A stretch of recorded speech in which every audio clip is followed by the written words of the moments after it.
नमस्कार सभी को। आज मैं कुछ ऐसे आसन करके दिखाने जा रही हूँ जो हर महिला को प्रतिदिन करने चाहिए।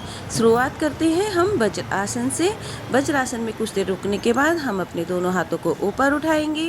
धीरे धीरे सांस छोड़ते हुए हम आगे की तरफ झुकेंगे और अपने फोरहेड को योगा मैट पर रखने की कोशिश करेंगे। अगर फोरहेड मैट पर नहीं लग रहा है तो आप अपनी हथेलियों को भी सर के नीचे रख सकते हैं या फिर योगा ब्लॉक की हेल्प ले सकते हैं। जब आप आसन में हो तो सांस लेते रहें और छोड़ते रहें। 10 से 15 सेकंड रुकें। इसके बाद हम कैट और काऊ पोज करेंगे। यहाँ इस कैट और काऊ पोज को भी हम 5 से 7 बार रिपीट कर सकते हैं। सांस लेते हुए हमें ऊपर की तरफ जाना है और 5 से 7 सेकंड रुकें यहाँ पर।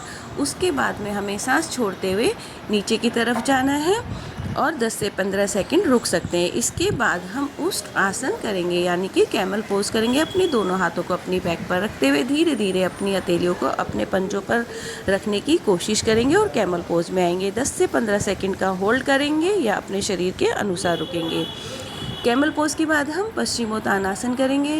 अपने दोनों हाथों को सांस लेते हुए ऊपर उठाएंगे। सांस छोड़ते हुए धीरे धीरे हम आगे की तरफ झुकेंगे। उतना ही झुकें जितना आपका शरीर अलाउ करे या 10 सेकंड का होल्ड लगाएं। आसन में सांस लेते रहें और छोड़ते रहें। पश्चिमोत्तान आसन करने के बाद हम भुजंग आसन करेंगे। अपनी दोनों हथेलियों को अपनी चेस्ट के पास रखेंगे। सांस लेते हुए ऊपर की तरफ उठेंगे। भुजंग आसन करने के बाद हम बदकोण आसन करेंगे। यहाँ पर भी हम जितनी देर आपका शरीर अलाउ करे उतनी देर रुक जाएं। बदकोण आसन के बाद हम सेतुबंध आसन करेंगे। सेतुबंध आसन में भी हम 10 से 15 सेकंड का होल्ड लगाएंगे। इसके बाद हम आ जाते हैं स्टैंडिंग आसन में। सबसे पहले हम ताड़ासन करेंगे।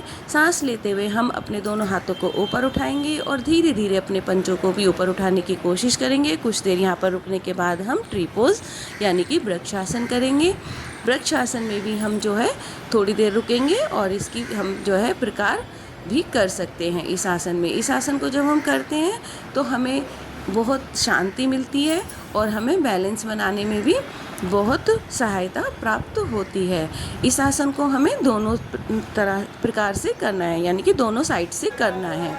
इसके बाद हम आते हैं वीरभद्र आसन प्रकार में आते हैं। एक लेग को ऊपर उठाएंगे, पीछे की तरफ जाएंगे, वीरभद्रासन करेंगे। इसके बाद हम वीरभद्रासन का प्रकार 2 करेंगे और यहाँ पर भी हम थोड़ी देर रुकेंगे। इससे अपनी स्ट्रेंथ बढ़ाएंगे, नारी शक्ति बढ़ाएंगे। इसके बाद हम उत्कट आसन करेंगे। सांस लेते हुए अपने दोनों हाथों को ऊपर उठाते हुए चेयर पोज में आएंगे। कुछ देर रुकने के बाद हम जो है लास्ट में सब आसन करेंगे और यहाँ पे हम कम से कम 10 से 15 मिनट रुकेंगे और अच्छे से अपने शरीर को आराम देंगे।